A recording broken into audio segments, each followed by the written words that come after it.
بسم الله الرحمن الرحيم الحمد لله رب العالمين اللهم صل وسلم وبارك على نبينا وحبيبنا وقرة أعيننا محمد وعلى آله وصحبه أجمعين وبعد. This is the sixth lecture within the 7-episode series on Islamic philosophy, and so there's today inshallah and then there's tomorrow, and we'll call it a day after that inshallah. This series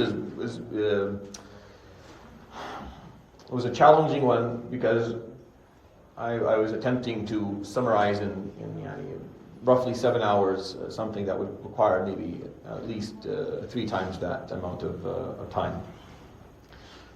My goal with it is just to scratch the surface for young Muslims in terms of the importance of understanding Islam in this manner, for the sake of your ability to argue to make arguments about why Islam is something that we carry dearly, and why Islam is the solution that the world will benefit from, and why it is that we choose to be Muslims, and why it is that others should choose to be Muslims as well. Muslims who are born into it don't require this type of approach to talk about the ideology, or to look at it from the bird's eye view. They don't need that. I didn't.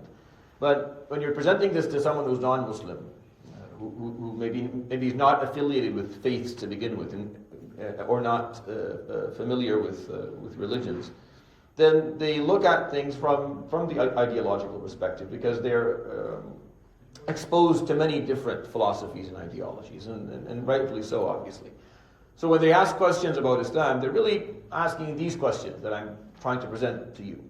What is the philosophy? How is Islam different than the Western civilization's philosophy or perspective on morals and ethics? How is Islam different in terms of the perspective Islam has on the economical system, or the social system, or what is the theory of knowledge that makes Islam unique? And does it have a theory of knowledge to begin with? And is it one that a rational human being can get behind? So this is what people are asking about, really. Now, some granted maybe are looking for there's a void that they find inside of them, and they're looking for a fill. And there are people who that's what they need. You just want to hear about the Prophet ﷺ and his life, and sure. But for the majority of people who are not Muslim, and when you speak on an academic level, these are the questions that need to be answered, and you have to be able to articulate it that way. And I think one of our dear brothers here, who's a bit older than I am, said, I'm not understanding a word that you're saying in this whole series. And I said, alhamdulillah, you don't need this. It's not a need for you. Alhamdulillah, Allah subhanahu wa ta'ala has granted you iman that does not require this breakdown. This series is directed, or in the most part, to my younger brothers and sisters, especially those who are in high school or going to university, or young professionals living in a world where this is the approach that you're required to be familiar with and be able to talk about comfortably, if you want to perform da'wah that is going to be meaningful. If you want to sit there and perform meaningful da'wah, then you're going to have to be able to make these points and talk about it in this manner.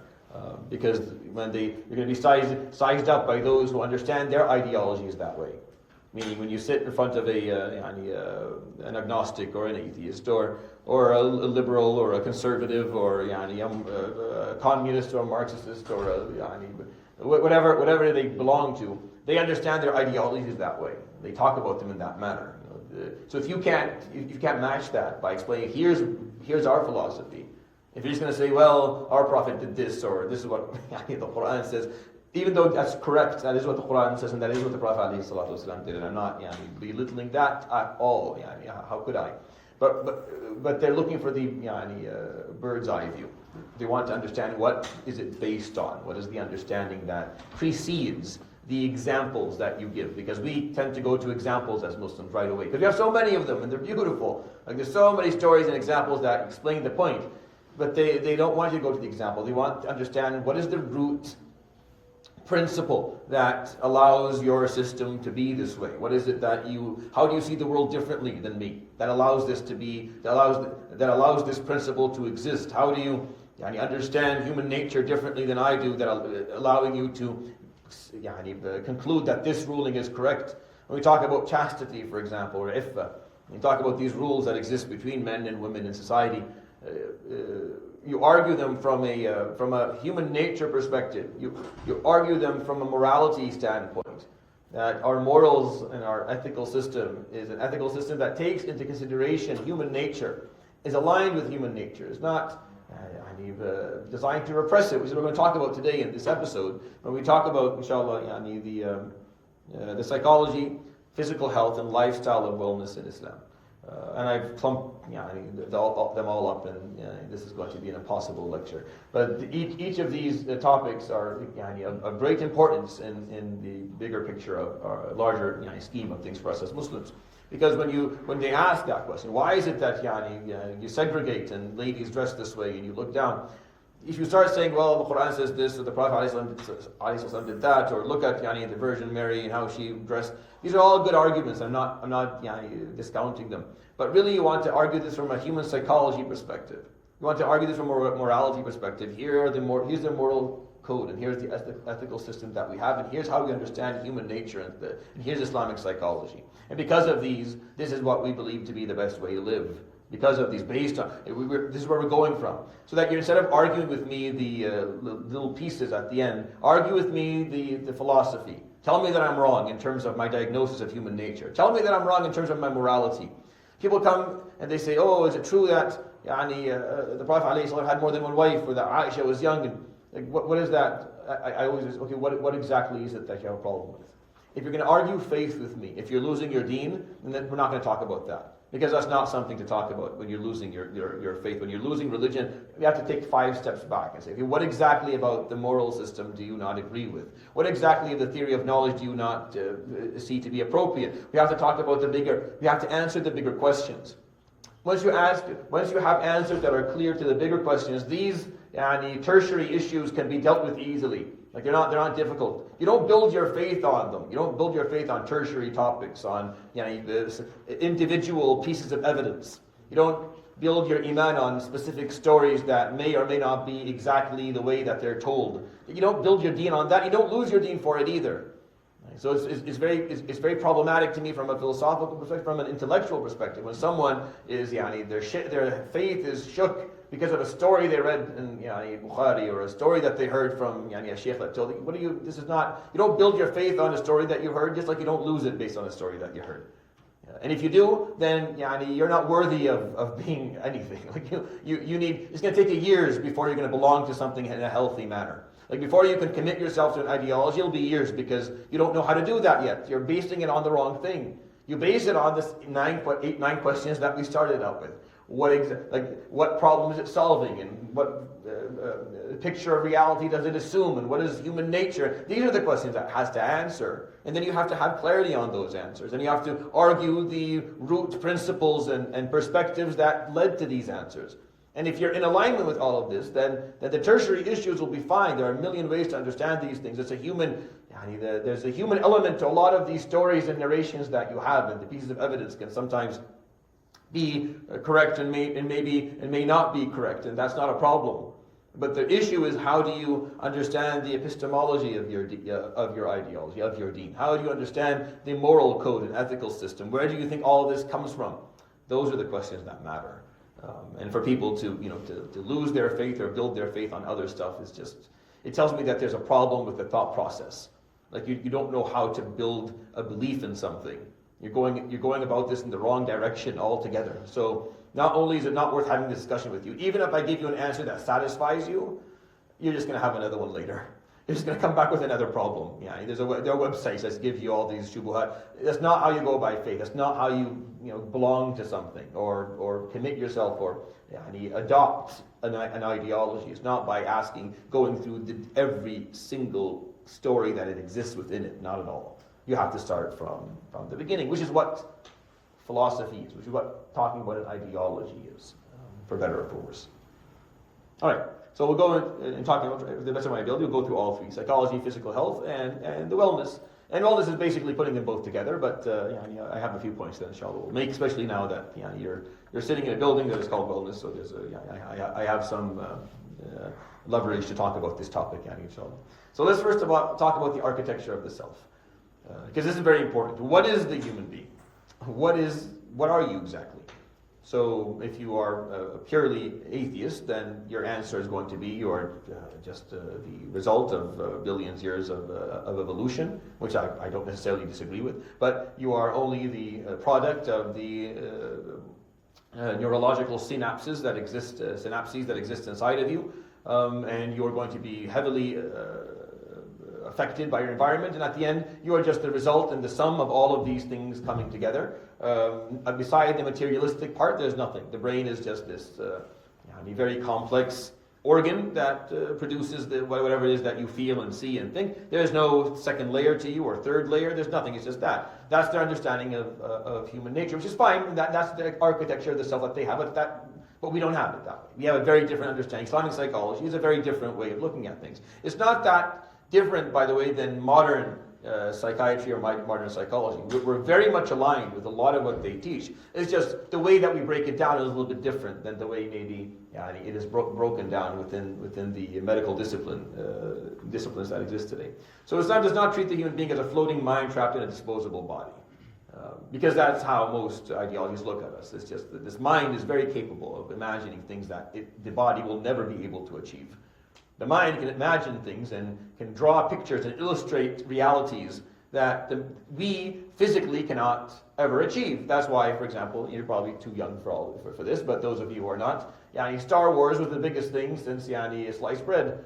It caused, there's a cult following, even though every single aspect of it, every scientific is wrong. Like the franchise from A to Z, everything that they assumed scientifically is absolutely wrong. It's impossible. But the mind can imagine it, and the mind loves to imagine it. And we love to live in other people's imaginations. It's fun. And there's nothing wrong with that. And I'm not actually saying that we shouldn't do that or that Islam's against it. Not at all. But there's a difference between the body and its limitations and the mind and its limitations. The mind is much less limited than the body is.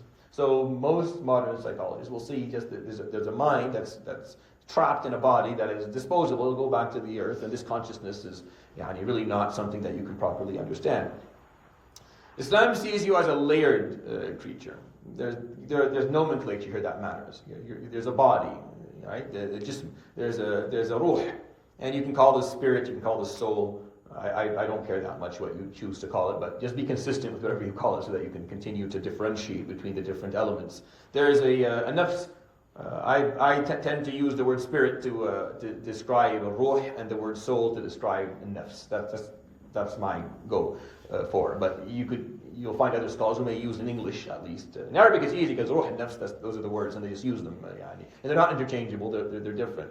But in English they will use different translations, so you may end up a bit confused. Make sure that you clarify the nomenclature up front when you're studying a book of tazkiyah or reading things in English, because I don't want you to be harmed by listening to different perspectives here. So soul or self or ego are all words that are used to describe the nafs.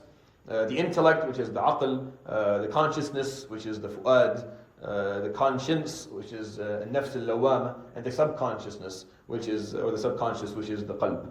Right? These are all, and I broke this down. I gave the empty space, a similar series, a 7-episode series I did maybe 3 to 4 years ago or something to that account, where I talked about the empty space, and I talked about what exactly is it that exists inside of us. And these words are important to know what each of them mean, because they refer to different things in human psychology, and they refer to different things Islamically. So the Quran talks about the qalb, it talks about the fu'ad, it talks about the nafs, it's talking about different things and all the same thing. And it's easily followed along in the Quran. And obviously I'm not going to be able to establish all of that within this setting, but the Quran differentiates between these things very clearly. And modern psychology differentiates between your subconsciousness and your consciousness and your conscience. And it differentiates between, and your ego, or the self. It differentiates between these things. The only thing that the modern medicine does not identify is the ruh. But it identifies you as a separate entity. So it says you have a consciousness and a conscience and a subconsciousness and an intellect, and you have an ego and a self, but then there's you, right? So they identify a you outside of all of that. It's very interesting. We just call that the ruh. That's all. And it's like, are we just arguing semantics here? Fine. We'll get rid of ruh min amri rabbi anyways. We don't understand exactly what it is, so that's fine. But we have an understanding of it. We have a metaphysical understanding of what the ruh actually is. But modern psychiatry and modern psychology definitely differentiate between your ego, yourself, and you, because it's a struggle. It's an ongoing struggle between what your ego wants and you. So what is you then? They just say that's you. There's not even necessarily a clear agreement on. Freud has a very different way of looking at this than Jung does. Like there's a very different way of kind of defining what these are when you study human psychology or you listen to the philosophers talk about this topic. But for us as Muslims, we don't, which is actually quite interesting. We don't disagree. We have words for all of these things. Words that were written in our book 1,400 years ago and clearly differentiated. And we have the spirit. We believe that, or we understand that Allah subhanahu wa ta'ala has granted us نفخ فيه من روحه.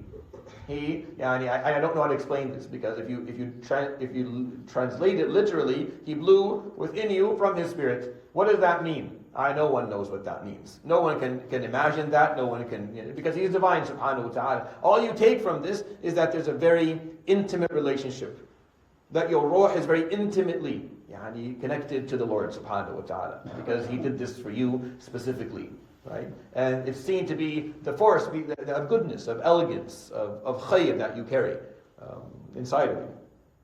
So knowing the nomenclature here is important.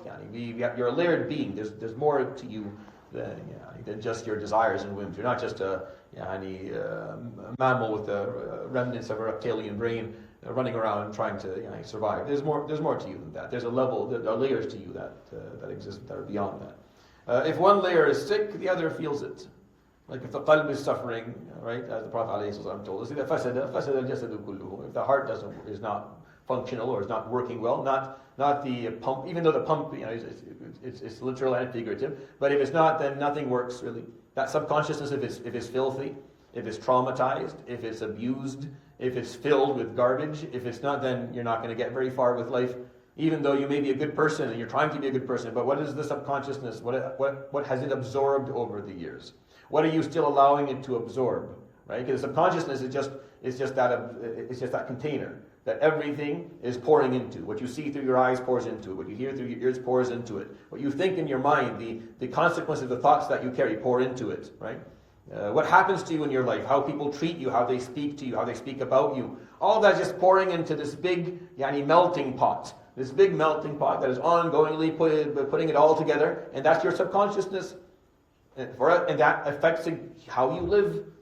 By far, it affects your emotions, how you feel about things, and your desires, and your whims, and what you enjoy. If you're pouring haram into it, what do you think is going to be the outcome?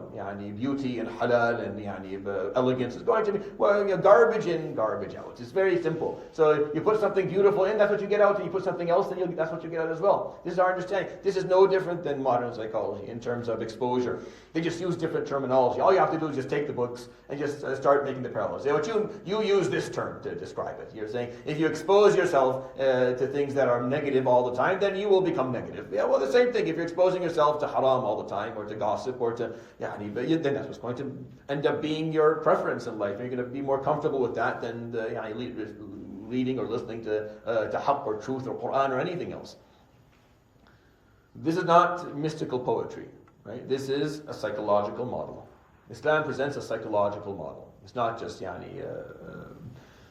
butterflies and no, it's not just something that we talk. No, there's an actual psychological model that Islam is offering that is worthy of, again, it's worthy of recognition. But you have to understand it that way. Like you have to see it as a psychological model that may compete with other psychological models that may not have, that they're actually inferior to it in many ways, that lack that understanding of the human being, granting the human being that benefit of the doubt and seeing that there are different aspects of you. You're not, it's not always a simple answer. It's not always a simple struggle. Islamic psychology assumes a few things. Number one, that humans are morally responsible. I've said this the fifth time now. It's very important. That's how, in our Islamic philosophy, you are morally responsible. Why? Because you have the ability to differentiate between that which is right and that which is wrong, and you have the ability to understand righteousness and falsehood, and you're able to choose between them. That makes you morally responsible. Animals are not morally responsible. Right? If you decided to take a pet lion and it eats you, we don't prosecute the lion. We probably prosecute you in your grave or your father who didn't teach you better. Right? Because there's a problem here. Yeah, this is an animal. Animals are not morally responsible. You can't say, well, I fed the animal, I loved the animal, I used to read him books every night before he went to sleep, I used to cuddle with him. How dare he eat me? Right? Like that's a silly argument. Everyone laughs at that. Like everyone finds it's funny because it's stupid. Of course you're not going to say that. Well, why? Because you know innately that animals are not morally responsible beings. You can't expect them to behave in a moral manner. But human beings can. They are morally responsible. Right off the bat, right when they're 4 or 5, no. They have to reach a certain age. And when they reach that age of taklif, then we hold them responsible to their morals. But as children, for example, we don't. Even though they have reason. But they're not morally responsible. We don't prosecute them in a court of law at the age of 7 if they lie, or even if they commit murder, we don't do that. And if we do, the courts are very much designed to take care of someone who is not morally responsible yet. So this is an innate understanding that the world has. We're just articulating it very clearly so that it's in keeping with our law. It's in keeping with our metaphysics. A lot of the world, what happens in the world today is that they adopt these concepts, but their metaphysics don't generate them. Like there's a disalignment between what they claim to be the truth, or they say, you are morally responsible. Okay. Well, how did you conclude that? Oh, brother of the Western world. Explain to me how you concluded that the human beings are morally responsible. If there's no force behind the universe and it's all random, why would morality be a thing to begin with? So it's a disalignment. You want the morality, but you don't want the metaphysics behind it. You don't want the generating source that allows it to exist. And that's a problem. And that causes people later on to, like, the commitment to the morality and the commitment to the system becomes very weak because there's a clear disalignment. Because when you start asking the right questions, you end up finding out that there's something not right here. How is it that you're saying this, but you're concluding this? And your thought process does not lead to this. You like this because it works. You want people to be more responsible because that functions. It allows the world to function. But you have to have a theory of existence. You have to have a theory of existence that allows you to conclude this. If your theory of existence does not allow you to conclude this, you can't conclude it. You can't claim it your own. Which is why it's impossible for any moral system not to have some degree, some understanding of metaphysics that allows for that, which is going to be ultimately some form of religion. Or else if you have nothing at all, it's very hard to argue morality. This is what they've been trying to do for the last 100 years, and they have not been successful in doing so. Even Aristotle, and Socrates, when they made their arguments of morality, they had to acknowledge the existence of a force. They would use that term, a force behind things, a force that put it all into motion, that you are somewhat accountable to how, one way or the other. Number 2, mental states affect spiritual and bodily states. So how things work up here will affect your spiritual state, it will affect your bodily state. Right? That they're all connected. You cannot disconnect them. You can't say that the spirit or the status of the ruh, the qalb, the closeness to Allah, the calmness, the serenity, the tranquility is disconnected from your mental health or disconnected from your bodily health, and that your bodily health is disconnected from the two of them. No. Islam sees that they're all connected. They're all connected. In order for you to be spiritually responsible, morally responsible, religiously responsible, you have to be mentally sane and stable. If you're not, then you're not responsible there. In order for you to be responsible mentally and religiously, your body has to function. You have to be able to see and hear. People who are born deaf and blind and deaf, they're not accountable Islamically. Even if they learn and they become very well educated, whatever they do is khair for them, they're not responsible to begin with because they lack 2 of the major senses that allow them to understand the world. Because without senses, your intellect won't grow and you can't really appreciate revelation. Remember, we talked about the theory of knowledge. There are 3 sources. So if you remove senses altogether, there's no way for you to understand revelation or to appreciate how intellect actually works. It's just how Islam is designed, that these things are all connected. So we don't disconnect them. We can't assume that that you can function normally without one of them being well. Discipline and reflection reshape character. That you are capable of reshaping human character with discipline and with contemplation and reflection and learning. You're capable of learning that there are better ways to be. You're capable of being educated to the point where your character will improve. It doesn't have to stay the same way. How you are does not have to be how you are. You could be better. You 100% can be better.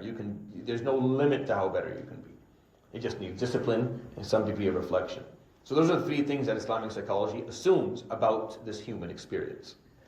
It is closer to virtue ethics than it is to reductionist neurochemistry, which is what today the norm is what they call reductionist neurochemistry. Reductionist as like you reduce the human being from being multi-layered, from being a creature that has a spirit and a soul and a consciousness, just to neurochemistry, to complex neurochemistry that explains everything, even though it doesn't. But that's the theory that exists today, and we don't see that to be the case. However, we never did. Islam never denied biology. Islam never denied that biology plays a very important role in your ability to function mentally and spiritually and bodily, of course. But it doesn't see it to be strictly or purely a neurochemical, synoptic, ongoing process. So some important concepts that I think I need to share here. So ihsan in our deen, from a philosophical perspective, is a pillar of Islamic practice. The concept of ihsan, which is, as you probably know by now, is the spiritual piece. Meaning, when the Prophet ﷺ in Hadith Jibreel had to explain what Islam and Iman and Ihsan was, really what that ended up manufacturing for us is that there's a part of faith is going to be the practices, the behaviors, the rituals, the do's and the don'ts, the halal, the haram, and the wajib, and the makruh, and all that. And a part of faith is going to be the theology, Iman, your perspective, how you understand God, how you understand history, how you understand. And then the third piece is going to be the spiritual growth. It's going to be the ability to refine character. Going to be the ability to improve on the inside, from the inside up, not from the outside in. And it's the third, if you think of Islam as in three buckets, this is the third of your deen, which is just the concept of self-purification. Self-purification is what Muslims strive to achieve through tazkiyah. Ihsan and tazkiyah are synonymous in many ways. Through tazkiyah, what you're trying to do, and I've tried my best in this center and with the people, to normalize this word. To make sure that the word tazkiyah is easy. You know what it means and you can use it. This goes against your tazkiyah, brother. Or brother, you should focus on your tazkiyah a little more. Why? Because this is important. Your morality does not function without tazkiyah. And if you don't identify tazkiyah, the act of self-purifying as important in your deen and something that you should be aware of, and you should be asking yourself, did I do this for the right reason? Am I doing it in the right way? Do I have the right intention? If you don't ask those questions, then a lot of Islam is lost. A lot of what Islam is going to be lost in the fine print, because you have not asked the correct questions. So tazkiyah is what we're trying to achieve, self-purification, and we're going to use tazkiyah methods to do that for the rest of our lives. Asking ourselves the correct questions as we go along. When I said this, when I made this choice, when I made this decision, was this the right one to make? And what was I thinking? What was I hoping for? And what entered in my heart? Was I vain? Was I arrogant when I did it? Was I angry? Was I lustful? Was I selfish? Was there personal gain that I wanted to get? It helps the morality.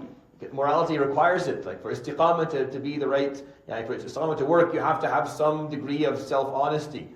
So that you can ask yourself the right question at the moment that is needed. What is the right thing to do? The Quran talks about this a lot. وَاتَّبِعُوا أَحْسَنَ مَا أُنزِلَ إِلَيْكُمْ. And say أَحْسَنَ مَا, this concept of ahsan, doing the best thing. Or take the best thing from what Allah says. Why? Is there something Allah saying that's not good? No, everything is good, but take the best as in that which is most likely to serve the purpose that at that moment for you.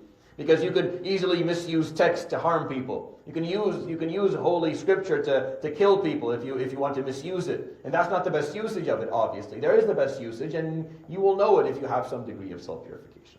Acknowledging the complex and layered reality of the human psyche. Islam is very clear on that there are intricacies of the human psyche that are going to be difficult to figure out. That's why when you're asked about the ruh min amri rabbi, it's an issue. It's a matter of our Lord. We can't break it down. We don't know what it means. We can't explain. We understand the experience of it. We feel it on the inside. A part of you that wants to elevate, a part of you wants to be selfless and wants to be compassionate and empathetic and loving and is willing to die for something bigger than itself. And that piece, we know it's there. We just don't understand exactly how it's there and how does it work with everything around it. Allahu A'lam, that's the matter of Allah subhanahu wa ta'ala. So we acknowledge that there's a complexity of the human psyche. Changing human nature is not possible. This is so important. It's so important. Islam talked about this way before modern psychologists or psychobiologists ever did. There's no human nature. You can't change human nature. Human nature is human nature. If you don't like it, then you don't like human beings. A lot of the arguments that exist between that exist today between men and women are based on the lack of acknowledgement of human nature. It's just we're going to ignore human nature. Why are men doing that? Men are pigs. No, listen to me. Men are men. This is how they are. This is their nature. It's their nature. I'm not saying that. I'm not defending it. It's just their nature. You're going to deny the nature of the human being, just like women have natures, men have natures. And because they have these distinct natures, the rules exist to make sure that they can all exist safely with one another. Because what you can change is human behavior. You can affect how we act. You can't affect our nature. You can't change what I'm attracted to or how I feel about it, or the urges or whims that develop inside of me. You can't change that. That is human nature. What you can change is human behavior. So if you put a man and a woman on an island and leave them for a year and come back, what do you think is going to happen? It doesn't matter their age difference, by the way. Throw out what you think. Leave them for a year and come back 10 times out of 10. They're going to find a way, they're going to get married if they believe in marriage. And they're going to be together. Why? Because that's human nature. It's human nature. Outside of that scenario, never probably. They wouldn't even consider one another. But you put the circumstances, it'll happen because it's human nature. That's why when Islam tells you, okay, no khalwa. Why? I'm fine, I know you are. But you can't change human nature. What you can change is human behavior, so we don't enter into a khalwa. We don't enter into a room where there's no one there. Because why? Because we're acknowledging human nature. And because of it, we are modifying behavior so we have outcomes that we like. Right? So that's how Islam sees psychology. That human nature is, we acknowledge it, we honor it, we respect it, and then we modify behavior so that we get the outcomes, the moral outcomes that we want. That's the instead of defying it and saying no. It makes it impossible to have conversations now. Well, I can't even talk about this stuff because it's going to be taken as offensive. No matter what you say, there's no way to talk about it. Just trying to establish in an argument that this is the nature of human beings. Yeah, this is the nature of males. I'm a man. Are you a man? You're not a man? Okay, I'm a man. This is my nature. Thus, you know it's not just me, it's every other man. But what about Fulan? He is the same thing, he's just hiding it better than I am. It's the same thing, there's no difference. That person maybe learned to modify their behavior a little bit more. But human nature is the same, all across the board. Yeah, all across the board. Not just about sexuality, but about everything. Everything. There's a proverb in Syria. It said, "Al-mal ad-dashir bi'allam al-sirqa." So wealth that is left unattended teaches people to steal. Right? If you leave wealth unattended, why? Because it's human nature. If there's something that they want and it's there and it's unattended, human nature is going to think about it. It's going to think about it. And if you leave it there long enough, someone's going to go and try something. What? So we're going to say, no, you're actually obligated to put it away. That's why if it gets stolen, that person does not get punished in Islam as a thief. Why? Because it has to be taken from hirz al-mithl, if you study fiqh. Meaning you have to have taken your wealth and you have to have hidden it in a place where it's appropriate for it to be hidden in order for that person to be called a thief. They have to give it back, don't get me wrong. It's not like they can take it. They have to give it back, but they're not called thieves. Why? Because you didn't put it where it needs to be put. You didn't hide it. Why? Because it acknowledges human nature, that this is a part of who we are. Right? So we have to set up rules that help us modify our behavior, acknowledging that our nature is 1, 2, 3, is of a certain way. Islamic psychology embraces human nature. This is very important. It's a beautiful thing. It embraces human nature. You don't have to deny it. You don't have to hate it. You don't have to hide from it. You don't have to be ashamed of it. You don't have to be ashamed of your nature, ever. You don't have to be ashamed of anything that you feel, because it's a part of who you are. So it embraces your nature. It does not aim to repress it. It just rather wants it to be expressed in healthy channels. Just express it in a healthy way. Just express these feelings in a way that is appropriate, while regulating your emotions and regulating your desires so that it doesn't get out of hand. But the goal is not to repress it. The goal is not to, you repress this feeling. No, you don't repress it. That's why the Prophet ﷺ, that's why, for example, an oath of abstinence or of chastity, that is not acceptable in our deen. It's not something that's why? Because you're repressing a natural need that you have. This is going, you embrace that. It's just you don't embrace it in an unregulated way. You just make sure that it's regulated, so it's going to be expressed in a healthy manner. Everything is going to be. Every desire that you have, there are ways to express these desires.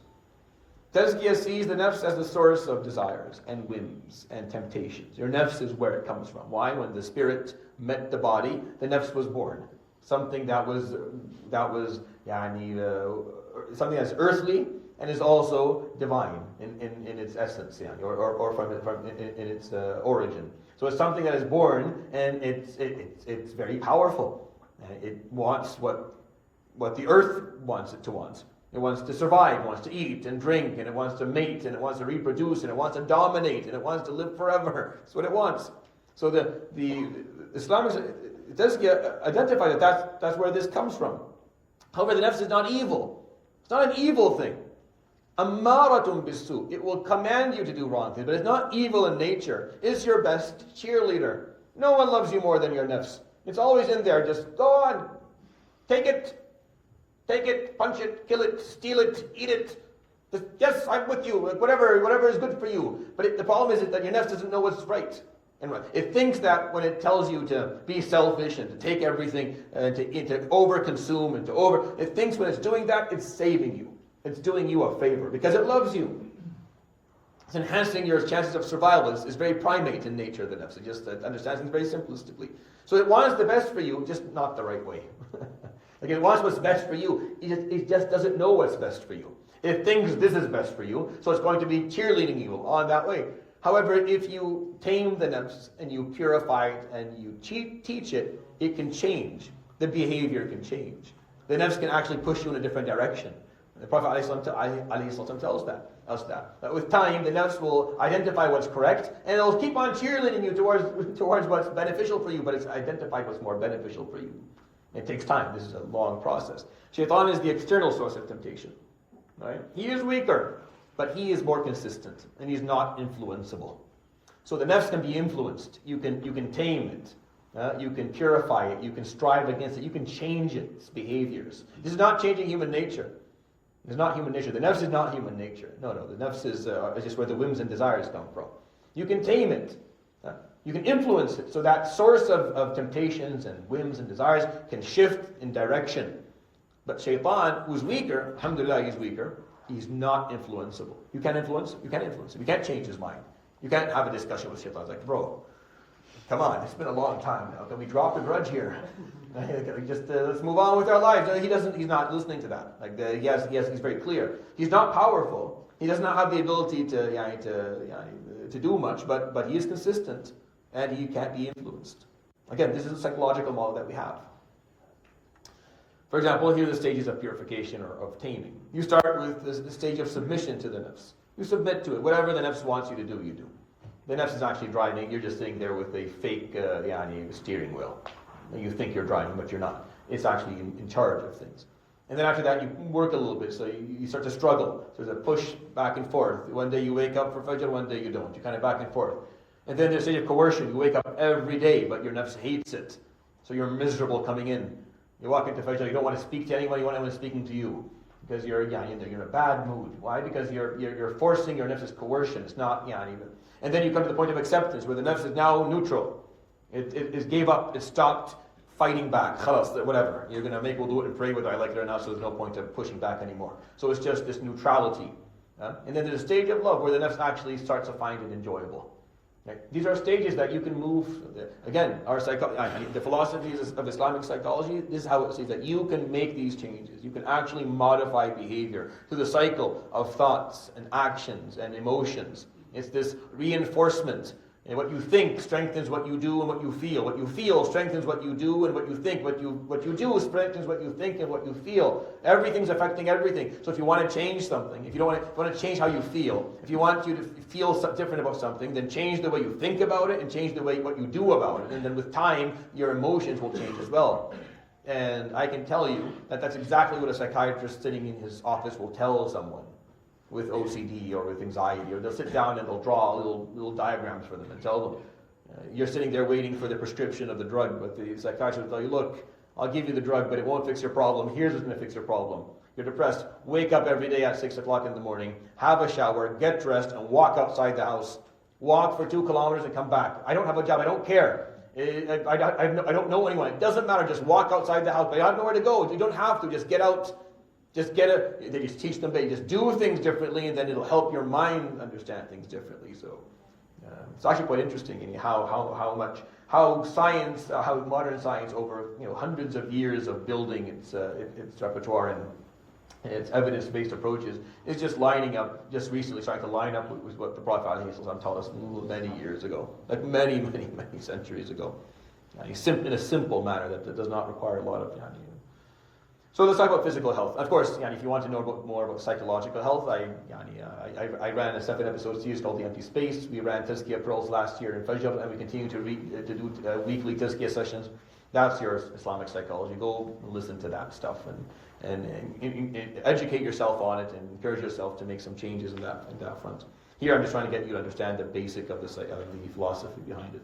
So physical health, the body is a trust. That's all you really need to know. Islamic philosophy on the body, to simplify it for time, is just your body is entrusted with you. You own it, but not fully. It's like we talked about ownership. You don't really own anything. You're entrusted to it by Allah, and your body is no different. It's no different than anything else. Allah gave it to you, expects you to treat it well. And jasadihi fima abla. The ethical stance here is quite clear. A number of points here that I think are important. Number one, self-harm is prohibited. Because you've entrusted with this body, you're not allowed to harm it. So you're not allowed to perform actions that will harm it, whatever they are. Whatever can harm it, you are now responsible. Why? Because this is not yours. It was a gift that is given to you, for better or for worse, whether it's fully functional, whether it's good looking or fat or short or well, it doesn't matter. This is what you got. You will take care of it to the best of your ability. You cannot self-harm. Number two, excess is discouraged. Any form of excess with the body is discouraged. Excessive physical activity or excessive sedentary lifestyle, any excess with the body is discouraged in general, because the body, as the nature of it is that what works for it is moderation. We know that today. We know that really people who are most healthy are those who push themselves in small increments, meaning those who challenge their bodies' their limits in small increments and keep on doing that. Those who over-challenge their bodies end up with a lot of problems, and those who don't at all end up making cardiologists and endocrinologists a living. It's just a matter of how you're going to. But small, but excessiveness in either direction is discouraged. Number three, strength is valued. Islam sees physical strength to be something that is valuable, and you are encouraged to obtain it, and that strength is something to maintain as well. And number four, prevention is superior to treatment. Whatever you can prevent from happening is much better than treating the outcome or the results of this symptom after it has occurred. And the final piece, overconsumption is discouraged. Any form of overconsumption for the body is discouraged. Islam does not glorify aesthetic body neglect. That was a problem in our history for maybe a few hundred years. Early on, it didn't take very long. After maybe the tabi'een, it began. So maybe 150 years after the Prophet ﷺ passed away, suddenly we had this whole group of people who became aesthetically neglective of their appearances and of their bodies.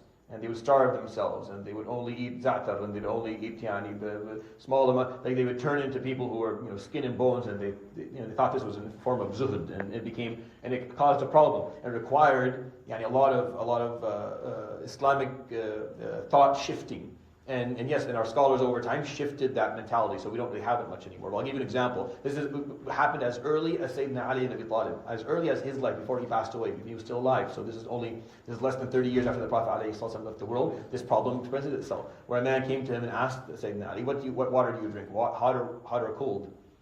Now he was challenging, he was trying to see if Ali is appropriately ascetic, like if he has appropriate amount of zuhud, right? And he should say hot water. Why? So that I don't overindulge myself with pleasures of this world, and I don't give my body all. So Sayyidina Ali said, I drink cold water. So he smirked and laughed, and he was proving that. And why is that? O Amir al-Mu'mineen, فقال لأنه يستخرج الحمد من صميم القلب, because it extracts alhamdulillah from the midst of your soul. Because you say alhamdulillah over that cold water from the essence of who you are. When you drink hot water, you say alhamdulillah, but it's a different. So it was a philosophy of Islam that presented itself for a while, and that later on, kind of resided once the Muslim thinkers and Muslim ulama broke down what the real psychology, what the real philosophy is. So it aims for balance. Again, moderation, wasatiyya. We always go back to our morals and our basic values. The body Islam does not own, is entrusted. That single ship changes everything. The fact that you understand that it's not something that it's yours, you can do whatever you want with it. You can slap any tattoo you want on it. You can mutilate it any way you want. You can is it something you're entrusted with? So how you're going to deal with it is going to affect your moral stance in dunya, your moral status in dunya, and also your accountability on the Day of Judgment. The Prophet ﷺ taught moderation in eating, sleeping, activity. Fasting in Ramadan is not starvation. It's a metabolic discipline that allows your spirit to recalibrate. That's really what this is. You get 30 days. I haven't had caffeine in 28 days, or 26 days now. I haven't had time. I want to have caffeine. It's not like I don't want to have. I want to have it. There's no time. When am I going to have it? After Maghrib, it's too late. If I have it, I'm not going to sleep well. And obviously during the day, that's not an option. So when are you going to have, there's no good time for it. There's no good time for it. So you recalibrate. And spirit, your metabolism changes, so you start losing weight in your body. Your stomach shrinks, so you don't feel hunger as much. You'll see outside of Ramadan, after 12 o'clock and 12:30 or 1 o'clock, 1:30, you haven't eaten yet, you start to shake. You start to feel very uncomfortable. In Ramadan, 6, 7, 8, you're fine. Why? Because your body has no metabolic discipline inside of it. So it's not starvation. It's not that. It's more of just getting that moderation piece. Prayer involves that structural physical movement. Most faiths, they just stand there or they sit. It's a one posture for all. For Muslims, no, we are moving up and down, and each posture is representing a spiritual posture as well, or a spiritual transition in terms of what you should be thinking about and what you should be feeling. So all these movements it's embodied devotion. Hygiene, for example, physical hygiene is elevated in our deen. It's a part of the deen. It's half the deen sometimes, as the Prophet ﷺ would tell us. Shatrul iman al-tahur, just being cleanliness, being clean. It's not just a healthy practice. It's a part of faith. It's a part of your deen. It's a part of your moral code. It's a part of your spiritual, religious code. You're just making sure that you have cleanliness, not just on the inside, which is what tazkiyah or the psychology piece is, but also from the bodily piece as well. Here's the least followed hadith in the world. It wins by far it won this title. It wins this title every single year. It is the undisputed champion of unfollowed ahadith, right? Within the competition, nothing. All the other ahadith they compete on second and third and fourth place because they know this hadith always wins first place. That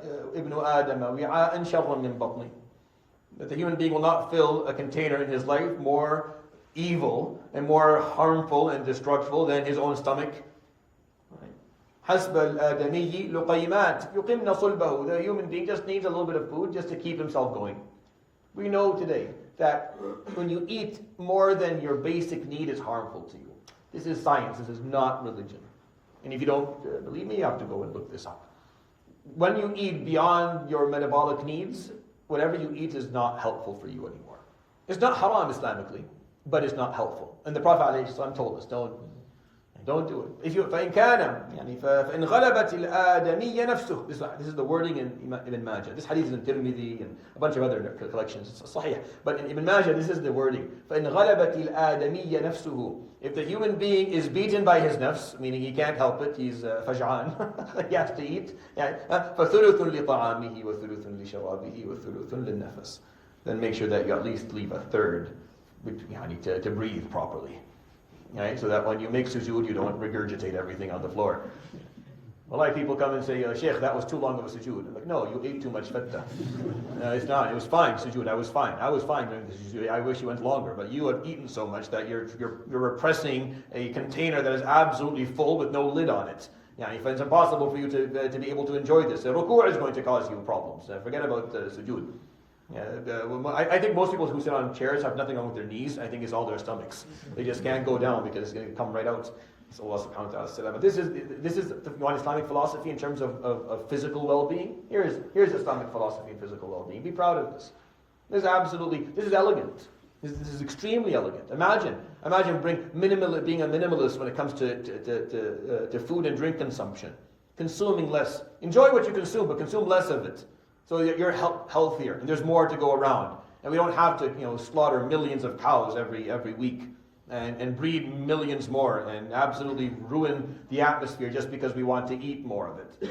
Maybe a change in that front or in that approach will actually fix the problem. Maybe we just decrease consumption a little bit.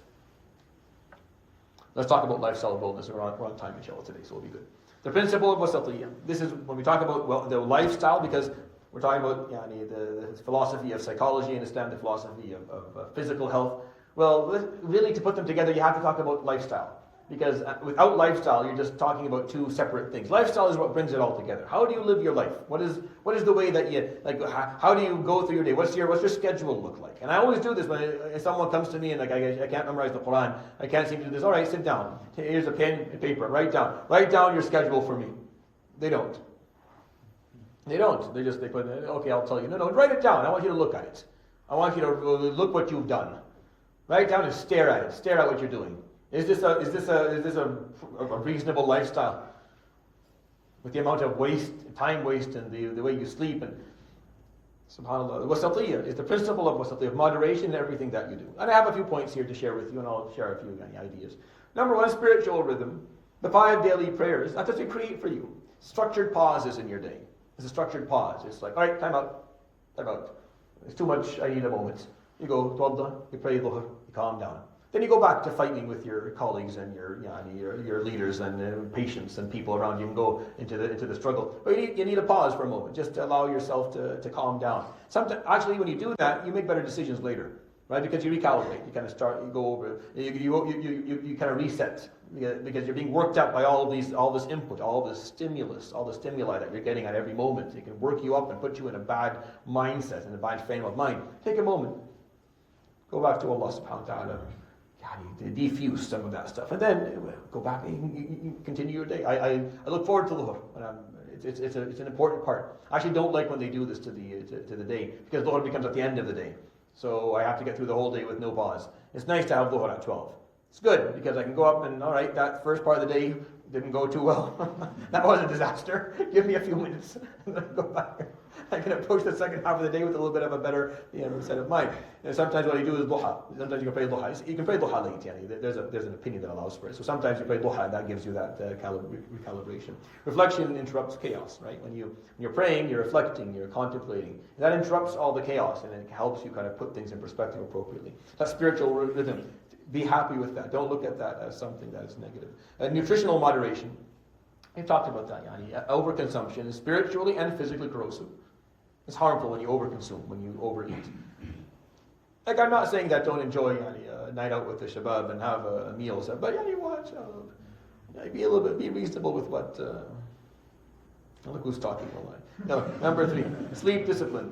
Night prayer is praised. It's a beautiful thing. Qiyam al-Layl, one of the most beautiful things that exist. However, never did the Prophet ﷺ stay up a full night, outside of battle.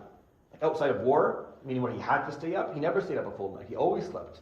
It's in the nusus, it's in all of the scripture and the hadith and the narrations that we have, where he teaches us you sleep at least half the night.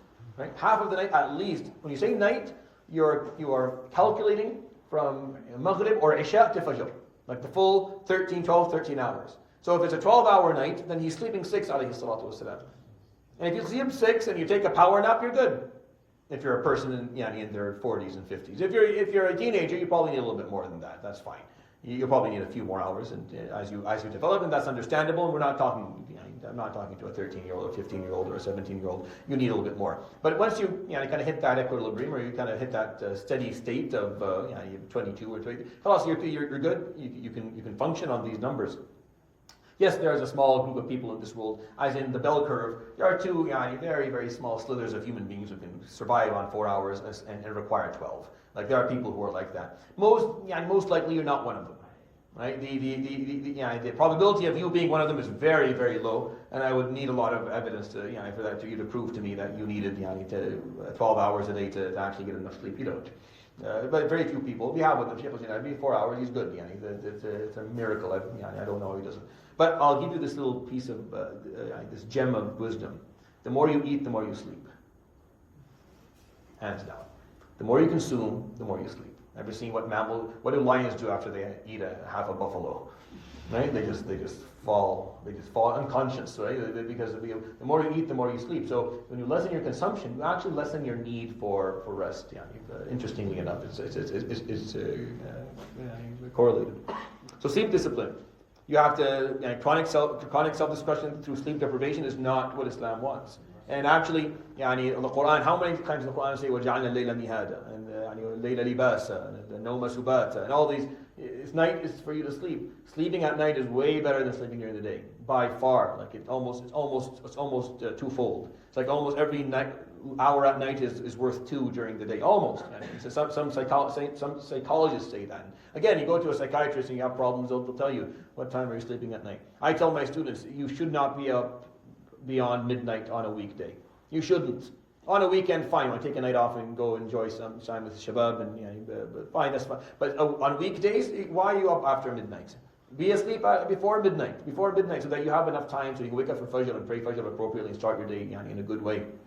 And if you're struggling with that, then you need some help. You need to be pulled out of your rhythm and forced into a rhythm that keeps you up during the day. And we used to go to this. I don't have time for this story. No. So community health is another. Isolation is spiritually risky, right? So another part of that psychological health, we're talking about lifestyle well-being, just wellness. So this is what we're trying to explain. This place, I call this place wellness because of the importance of the word afiyah. عافية البدن وعافية النفس وعافية الروح وعافية المجتمع. It's the well-being of the body and the spirit and the soul and the individual and the collective. It's afiyah. The Prophet ﷺ told us nothing's better than afiyah. The best thing in the world is to have afiyah. Well, if you have afiyah and you're just not maintaining it or not caring for it, then you're at fault. So make sure you take care of it. Take care of the mental and psychological afiyah. Take care of the bodily afiyah. And then make sure your lifestyle allows a method to maintain that for you moving forward. So you need community health. Isolation is fun. Being alone every once in a while is a good thing to reflect, but being lonely is not. Being lonely is not healthy. We don't want people who are lonely, who sit alone, don't have those to speak to, don't have friends, don't have those they can approach. No, isolation is a very harmful feeling to go through in life, and it's not healthy. We don't want that for people. That's why community health is so important. Charity and visiting the sick and going for janazah, and communal worship, jama'ah. That's what we have jama'ah for. Why do we worship together? This is a very specific act of. It's a very intimate action. It's a ritual. You're just speaking to God, but we're going to do it together, so that you're surrounded by people. So that after Salah you can give salams to people and you feel like you're alive. and you have some way to communicate. It's very meaningful. So remember that piece. The stronger communities are, the more healthy the individuals in the communities will be. And that's Islamic philosophy. That's why everything is in a jama'ah. Ya Shaykh, everything. We fast together, we pray together, we do everything. We do everything together. Even the stuff that don't make any sense for us to be doing together, we still do together. Why? Because of this importance. A strong community will produce strong individuals, and it makes it easier for them to be good Muslims because they have that lifestyle. Service. Psychological studies now show that altruism improves well-being. Welcome to something we've been talking about for 1400 years. Service, just doing good, just serve others. Just don't focus on what you can take, focus on what you can give. And then if you keep on doing that, you'll find joy in giving. And then that altruism will make you a healthier human being. Sometimes the best way to heal a suffering soul is by healing another suffering soul. Sometimes it's the best way to do it. I'm suffering, I'm not doing well. Help someone else who is suffering, it'll heal you too. It'll heal you too. It will heal you too. This is what the philosophy of our deen. Islam made this a religious norm 14th centuries ago. Here's the Islamic model. I'll go through this quickly, inshallah, and we'll call it a. Islamic wellness is not compartmentalized into mental health, fitness, spirituality. No, it sees a feedback loop. Sin or moral corruption disturbs the heart, the subconsciousness. A disturbed subconsciousness affects the psychological stability. Psychological instability can manifest physically. Physical weakness reduces spiritual discipline. This restarts the cycle again.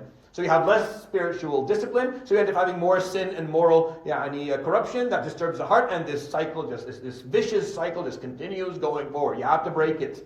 You have to hit the brakes on this vicious cycle somewhere in its feedback loop. And whether you do that by stopping sin, or healing the psyche, or taking care of the spirit, or healing the body, or doing all of it at once, I don't know, but you have to stop this cycle because this cycle just keeps on feeding itself.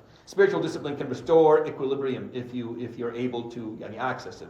Modern neuroscience would translate some of this into stress pathways, cortisol, habit loops, and neuroplasticity. These are all words that are used in neuroscience. They just use these terms. And these terms we just have different ways of describing them, that's all. It's the same stuff. The definition is the same. The nomenclature is just different. We call it this, they call it that. But it's the same thing in essence.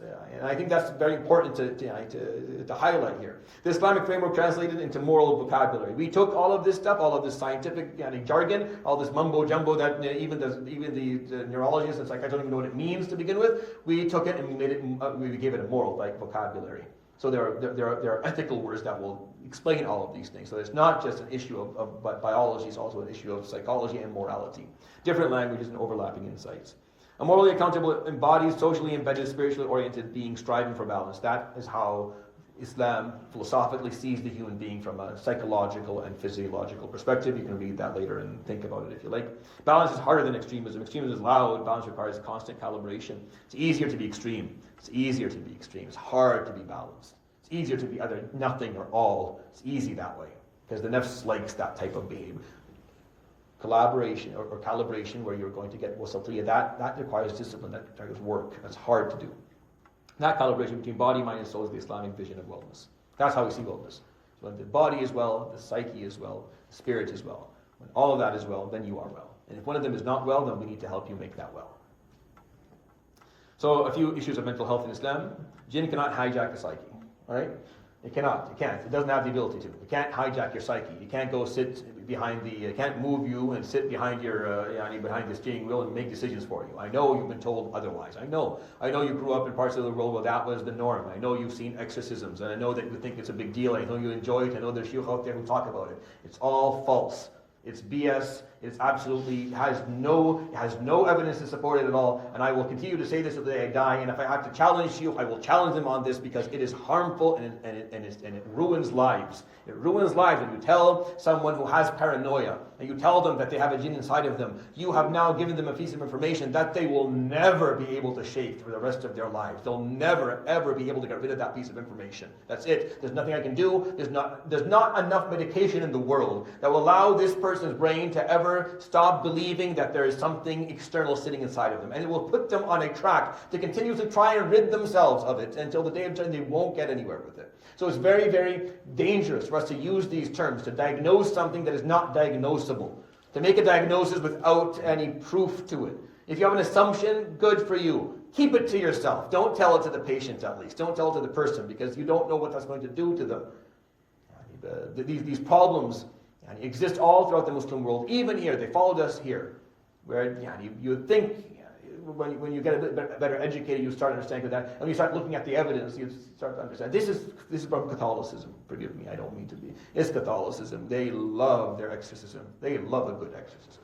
And to have an exorcist amongst them is right? It's a big deal for them. It's everywhere in their literature. It's all through their scripture. It's all through their teachings. We don't have it. We don't have that in our deen. It's not visible in our books. It only started to become a little bit visible here and there after Islam spread to the parts of the world where a lot of Catholics lived, and some converted and some didn't. And some converted and brought their social luggage with them. Like they brought their psychological beliefs with them and put them on the table. And sometimes when you can't explain why someone is having epilepsy, a seizure, you're gonna make this is what they think it is. But today we know better. Black magic is understood and does not exist today as most people believe it does. It's a remnant of a societal superstition today. It ended with the Prophet ﷺ's bi'atha.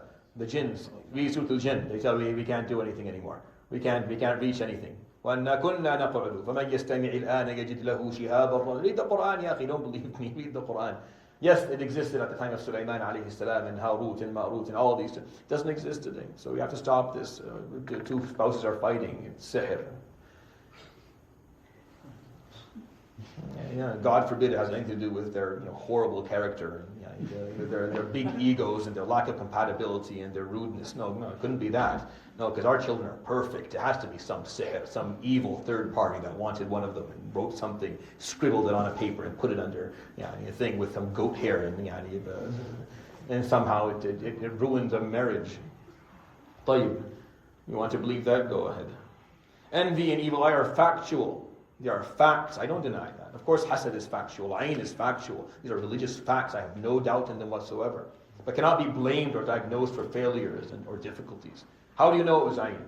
Show me. Do you have an ayn MRI that you can run on me and tell me, show it to me? You don't know. You're assuming. Tayyib. What do you do if it's ayn? There are certain things you do. You stop showing off all the good things that you have to people. You do ruqya. You do those things. Do them, ya akhi. I'm not saying not to them. You must do them. But then look for other causes for why people are suffering and struggling, and you'll find them, and then you can actually make a difference in the reality and the outcome.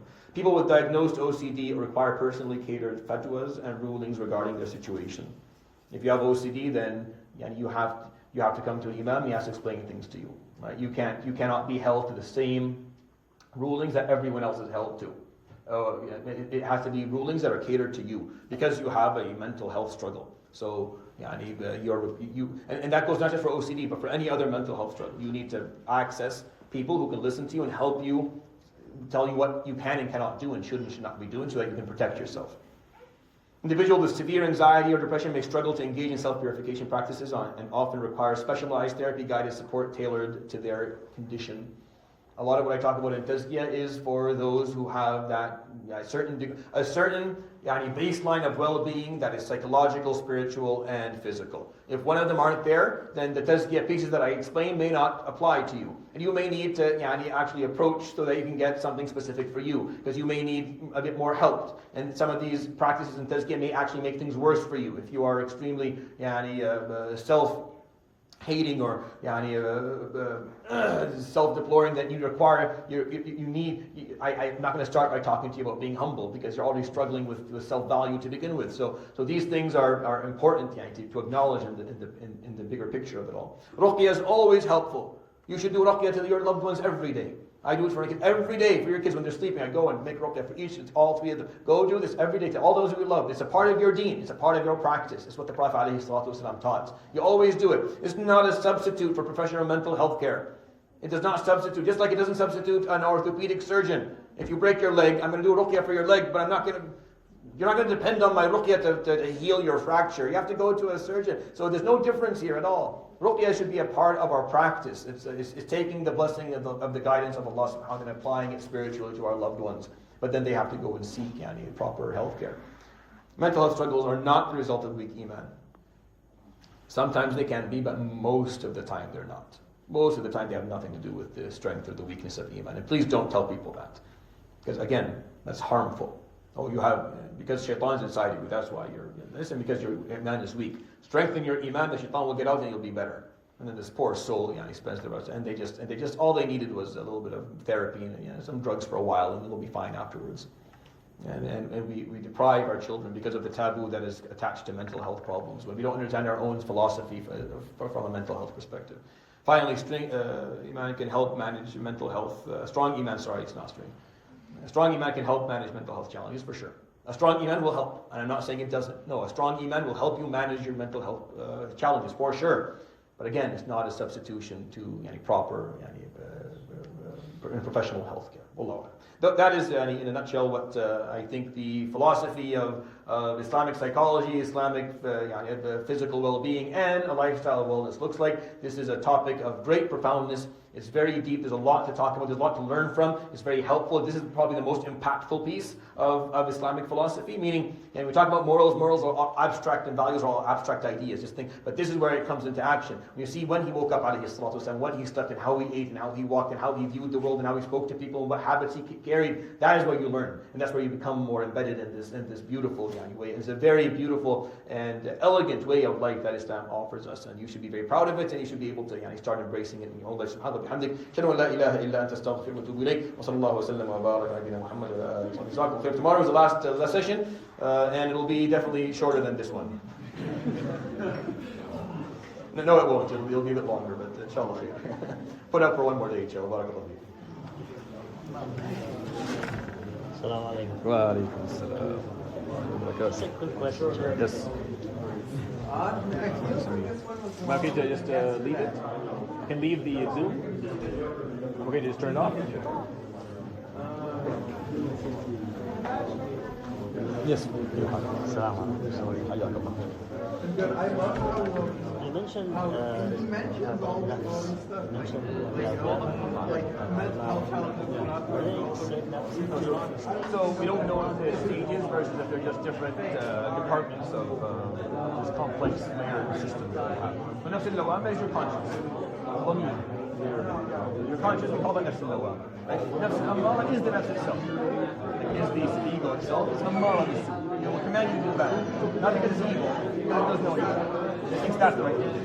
It thinks if you need to go and, we are mammals that want to survive and want to reproduce. So when a man sees a woman, and the nafs al-ammara is like, go, get her. Make her pregnant. Have more kids so that you will become the king of the world. That's how they. It's very simple. This is very, very simple, simplistic. So you're ta'muruk bis-su', even though it's not evil, it just thinks this is the right way for you. This is what makes you more powerful, more likely to survive, to dominate. But it doesn't know. So when you tame it, it's teaching you, no, that's not the right way. That's this. Over time, it'll work. And even if it doesn't, as long as you're capable of keeping it under control and making your choices, then you'll be fine. But yeah, it's one nafs with different departments, or different compartments within it. Right. But again, it's a little bit different. I don't know. Like no one knows. Like anyone says something. What I explained is what everyone kind of agrees to, maybe with some variations of terminology, but everything else is just whatever. Now you're just this. Like the default is you work on it. But then the ruh is attached to the nafs and it makes it stronger. It gives it like a moral code, so it starts to blame itself. The stronger the ruh effect on the nafs is, the more it's going to blame itself. So the ruh is the influence of the ruh, that elegant piece from Allah subhanahu wa ta'ala on the nafs. And the stronger the ruh is, the more connected to Allah it is, the more moral it is, the more ethical it is, the more influence it will have on the nafs, and the more the nafs will start questioning itself. Allah.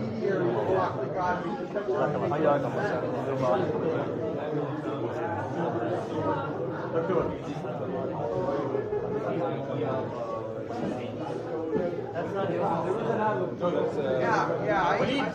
Walid. Tell Walid to come to school. How are you?